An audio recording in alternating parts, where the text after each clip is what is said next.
How we doing, guys? Welcome to DT's Daily. Now on today's show we're going to be talking about last night's Premier League games because there was a win for Spurs, a draw between Leicester and Brighton, and we're also going to be talking about Arsenal because it was a very eventful day. There was good news, there was bad news, there was good news, and then there was some more bad news. The life of an Arsenal fan. I represent my fucking self. How we doing, guys? Welcome to DT's Daily. That's right.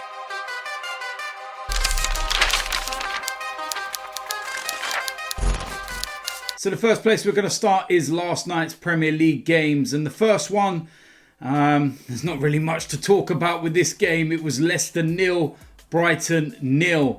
The talking point was Mopai missing a penalty. Unlucky. But listen, Leicester, 2 games back, and that's 4 points dropped. And when you're looking at the league table, they're going to have to watch themselves because they were sitting very comfortably in 3rd place. But they're only 4 points ahead of Chelsea, and Chelsea have a game in hand. They're only not far ahead of Manchester United either. And Manchester United have got a game in hand. So you're looking at that, and Wolves as well. Leicester, they're going to have to start picking up victories very soon, because if they don't, then what looked like a very comfortable position for them could end up falling apart in the remaining, stages of the season. So, not a great result for Leicester, but for Brighton, they'll look at that and they'll say that's a valuable point. They're now sitting 6 points ahead of the relegation zone. Of course, West Ham are in all sorts of trouble. They're 4th from bottom, level on points with Bournemouth, and one behind them is Aston Villa. But both of them have a game in hand. Norwich City, they're sitting 6 points behind. And I think their fate is already done as far as I'm concerned. But mixed result really. Leicester will feel like that's 2 points dropped, and Brighton, although they missed the penalty, they will probably think that that's a point gained. The last game was Tottenham against West Ham, and you can see why West Ham are in all sorts of problems. Because Tottenham, very comfortable 2-0 winners. In the first half, there was an incident involving Son where he looked like he had put Tottenham into the lead just before half time, but it was ruled out by VAR correctly as well, though. His toe was offside. I'm not even joking, his toe. It's offside. What more can you say? It doesn't matter whether it's your toe.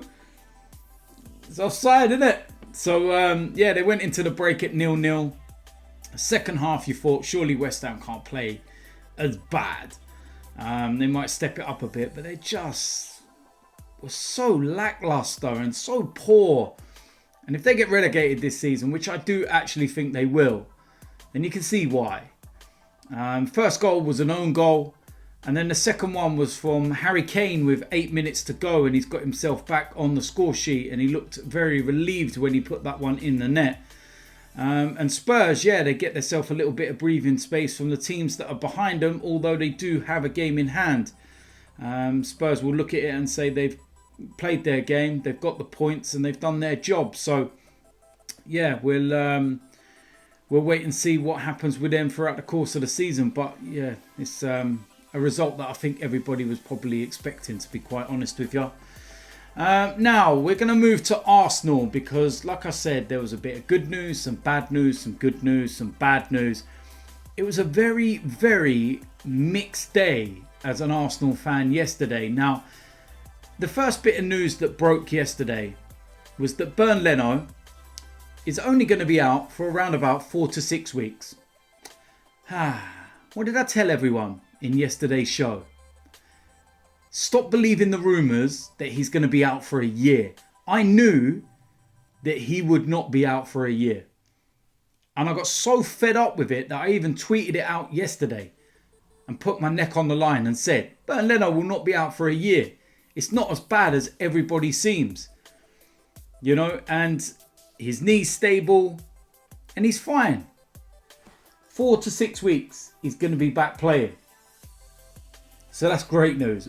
Brilliant news, in fact. And then, just after that, we get bad news. Because we hear that Martinelli has picked up an injury in training. And he's going to miss probably the rest of the season. And he's going to be out for a considerable period of time. And you're just like, oh my lord, why is this happening to us? And then just after that, we hear that Granit Xhaka and Sokratis are both back fit, in full training, and ready to play against Southampton on Thursday night. So you're thinking, okay, yeah, it's a bit of good news. I'll take that. And then a little while after that, we hear the news that David Luiz has probably signed a 1-year extension at the club. No.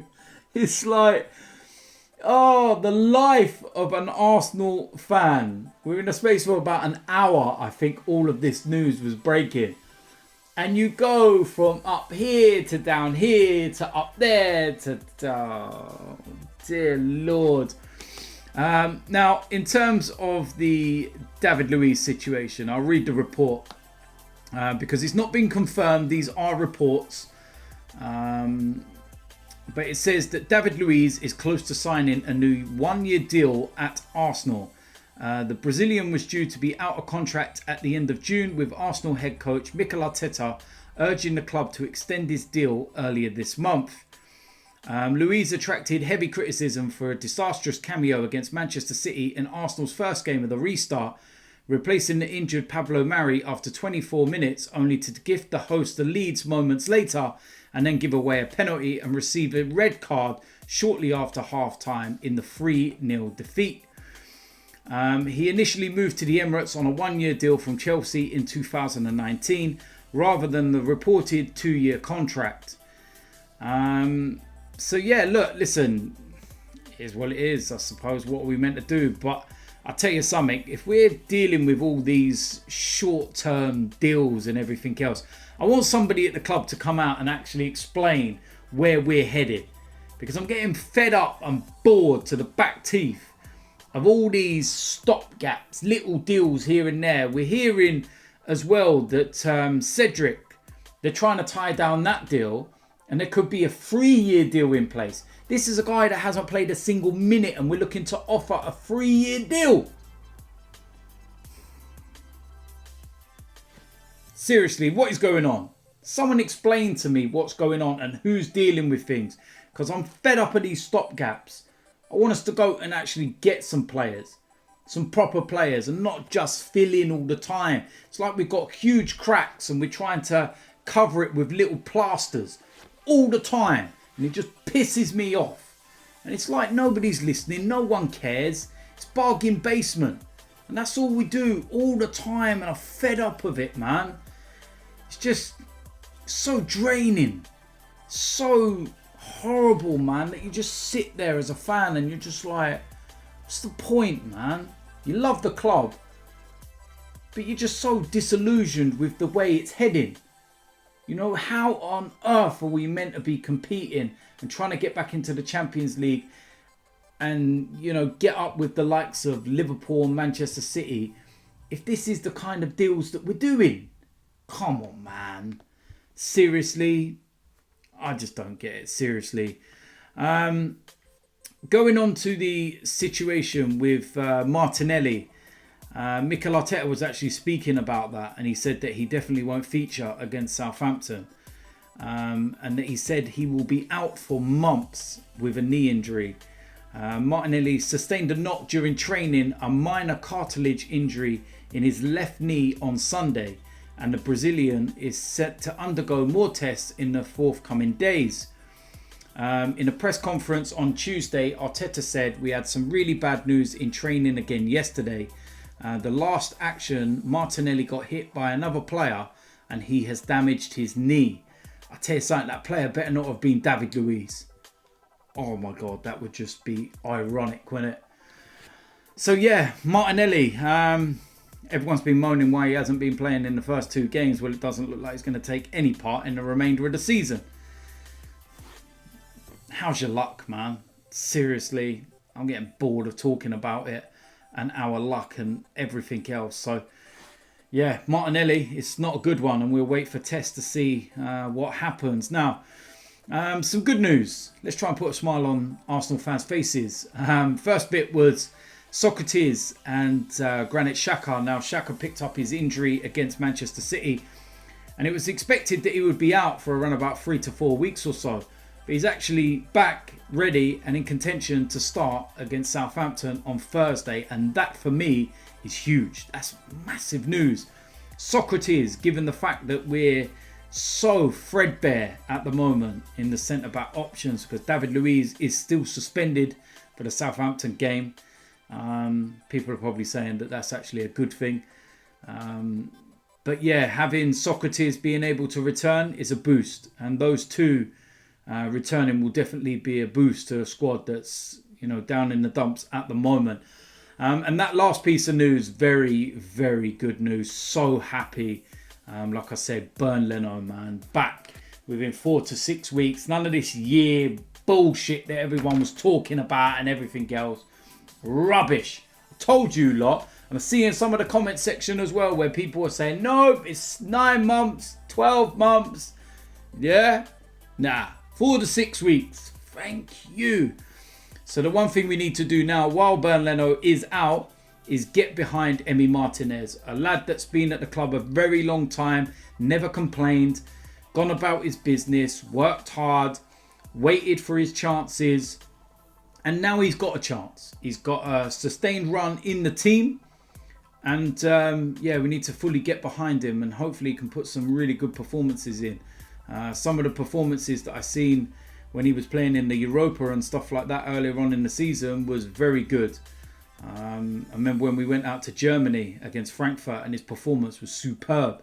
So we'll have some of that again, that's most definitely.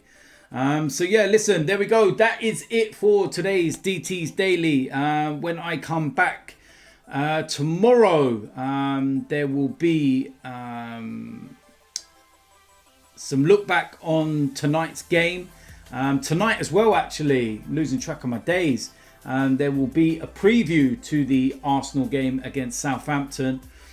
You can catch me on AFTV with a watch along and everything else as usual. Then there'll be player ratings and everything else. And Friday morning there will be you know, a daily show where we look back on the results from Thursday. And I'm either going to be sitting here first thing in the morning absolutely fuming again, or I might actually have a smile on my face, but I won't hold my breath with the way we're playing at the moment. So listen, if you're new around here, make sure you hit the subscribe button, make sure you smash a like on this video, and I will see you lot soon. I'm out of here.